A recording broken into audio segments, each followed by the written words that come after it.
Okay. So I know that it's practically beating a dead horse at this point, saying that this year being the aftermath of a very tumultuous industrial schedule as far as the movie industry is concerned, with COVID practically just impacting everything, as a domino effect.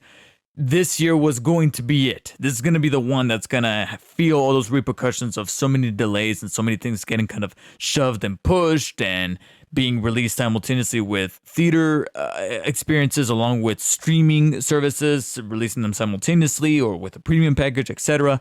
And I know that because of that, there's going to be situations where a trailer is going to drop just mere months before the movie's dropping. I mean, Godzilla vs. Kong was probably the first big tentpole example where the first trailer dropped just 3 months before the movie was actually set to release.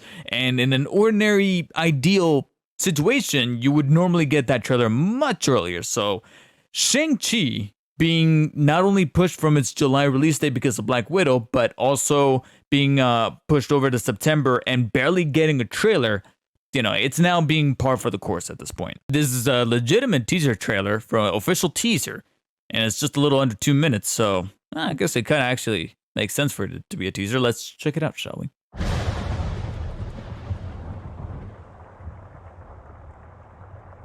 A little loud.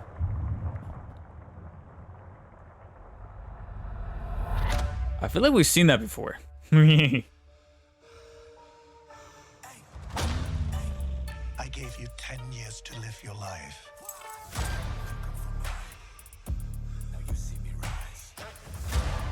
And where did that get you? Aquafina. Now, who the hell is... You walked in my shadow.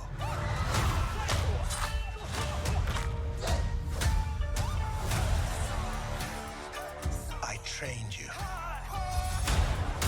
So the most dangerous people in the world couldn't kill you. Son,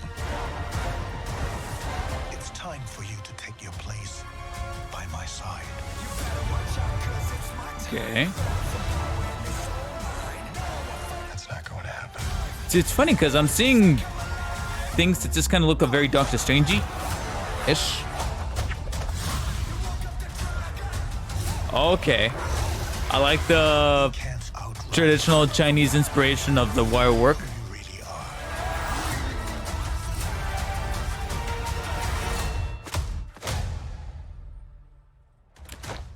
That's the big thing.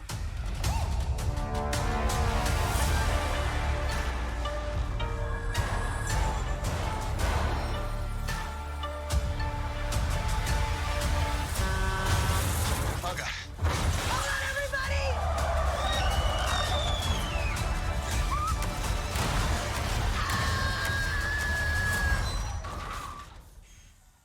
We make a good team. Okay.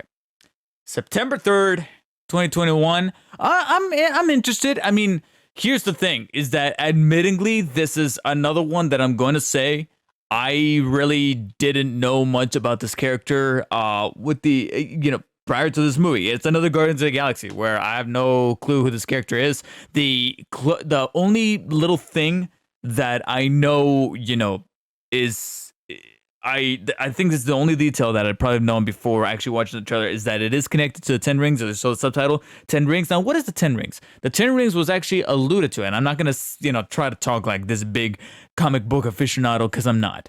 But I just know from information being thrown my way through Wikipedia pages, and also, people just simply talking to me. A buddy of mine is a huge comic book reader, mentioning that the Ten Rings is actually the original organization led up by the OG Mandarin, who's apparently going to show up in this movie. That's already been out there. It's not a spoiler. That's already been put out there, that they're going to try to retcon the origin and upbringing of the Mandarin, completely separated from whatever it is that they did in Iron Man 3.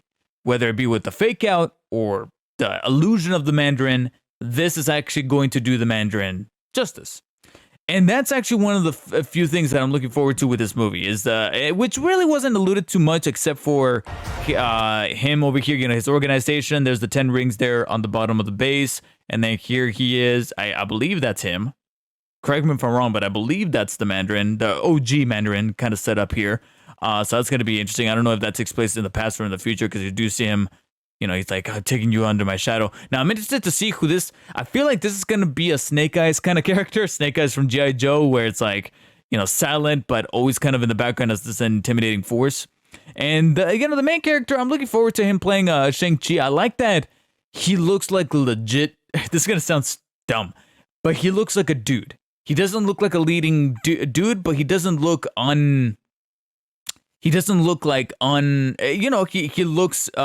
reliable in the sense that, you know, this guy, I can buy him as Shang-Chi, as this dude who knows his stuff. You know what I mean? Like, he doesn't look too much like, yeah, I'm the leading man. No, like, he looks connectable. Now, with that said, another big hook that I'm very, very interested in is the martial arts. I think this is the one leg up, no pun intended, that this movie will have over other properties in the recent Marvel Cinematic Universe, especially when we get into a sequence like this. The wire work and then the Chinese mythological stuff getting incorporated here, that can really work in this movie's advantage because that's got me intrigued. With that said, I think it's time that we retire the bus trope or the moving vehicle trope. I feel like we're overdoing it. Sadly, I don't know. I might just be in the minority with this, but as soon as I saw this, I got Captain Marvel vibes because it looks like literally. I don't think this is a bus. This is definitely a bus, and I know in Captain Marvel it was a train, but it looks structurally. It literally looks like they just probably took that cart, put some bus seats in it, and that's it. And I know that sounds tremendously nitpicky, but it's time to read. I feel like it's becoming a trope. It got kickstarted and it was cool back in the early to mid 2000s with Sam Raimi's Spider-Man and the X-Men films, but I think we're at a point where we need to change it up. If I ever do a Marvel movie and they are asking for some kind of set piece, yeah, I will change it up to something different. I will change it up to, you know, like do something else as far as an action set piece, especially with a movie that has the concept. But like I said, the martial arts can vary it a little bit right there. He looked pretty cool doing that.